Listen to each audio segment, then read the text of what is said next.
As you know, earlier this week, I authorized the voluntary departure of a limited number of U.S. employees and ordered the departure of many family members of embassy personnel from Ukraine. This was a decision based on one factor only: the safety and security of our colleagues and their families. And given the continued massive buildup of Russian forces on Ukraine's borders, which has many indications of preparations for an invasion, these steps were the prudent ones to take. I want to be clear that our embassy in Kyiv will remain open, and we continue to maintain a robust presence to provide diplomatic, economic, and security support to Ukraine. The State Department has also issued an updated travel advisory due to the potential for security conditions to deteriorate rapidly and without warning if Russia invades or commits other destabilizing actions inside Ukraine. Our message now for any Americans in Ukraine is to strongly consider leaving using commercial or other privately available transportation options. Get out. Secretary of State Antony Blinken said this yesterday. If you're an American and you're in Ukraine, you should leave. And Ukraine has warned that Russia is trying to destabilize the country ahead of any planned military invasion. And Western powers, of course, have repeatedly warned Russia against further aggression towards Ukraine. But the president there said we see a scenario of destabilization of Ukraine, and that scenario is imminent. It's already taking place, spreading panic, putting pressure on Ukraine's financial system, conducting cyber attacks. I'm certain President Putin would be happy to see this plan succeed so he doesn't have to resort to military force. Before we get into the civil war here, what are we looking at there? Is this real? What's happening? Let's clarify some things for your public.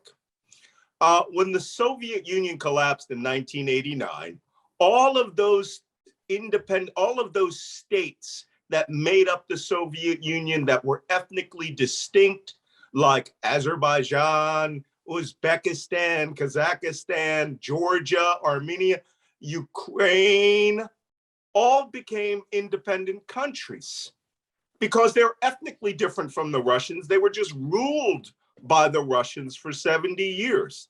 Ukraine is a distinct nation. It has a distinct culture, and they want to move closer to Western democracies and not to maintain the old stagnant, cheap Russian economies that they had in the past.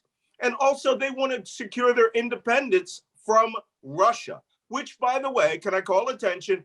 Russia is led by an ex-KGB spy who was a lifelong communist until the collapse of the Soviet Union. And then he became a capitalist who is possibly secretly one of the richest men in the world with as much as 200 billion hidden dollars, named Vladimir Putin. And he has decided that he sort of liked what the Soviet Union did since he was a lifelong communist. And he's trying to put back the band. He's trying to force countries to come back under the Russian sphere of influence.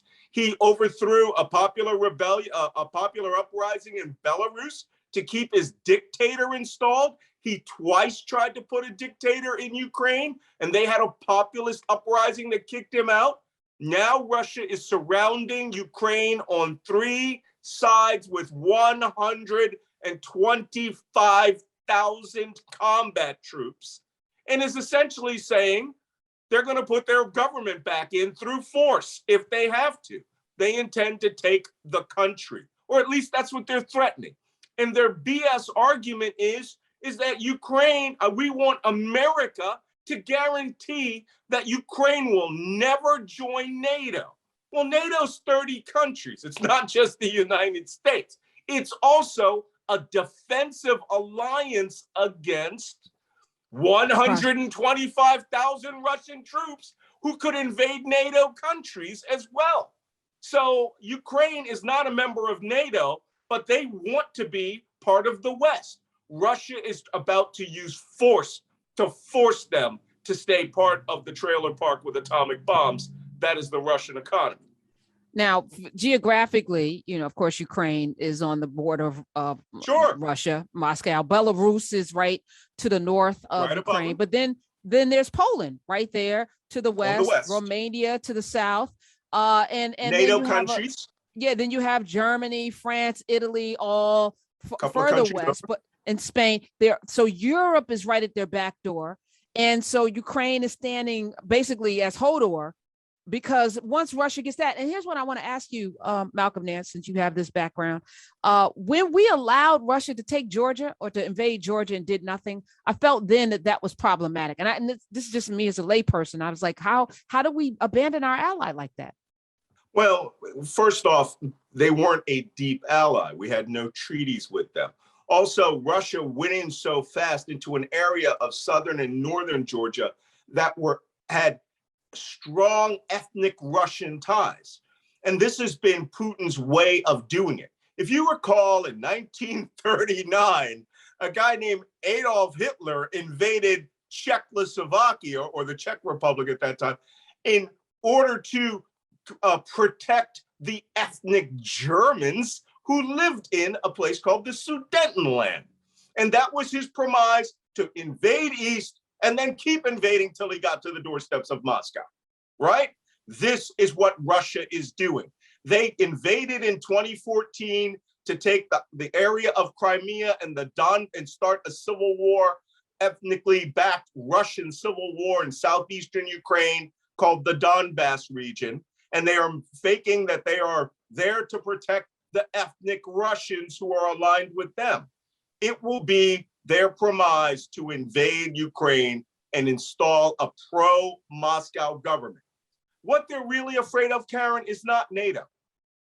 What they're afraid of on their border is a freedom-loving democracy that could infect their country with the desire to have freedom and democracy. That's what Russia is massing forces out there for.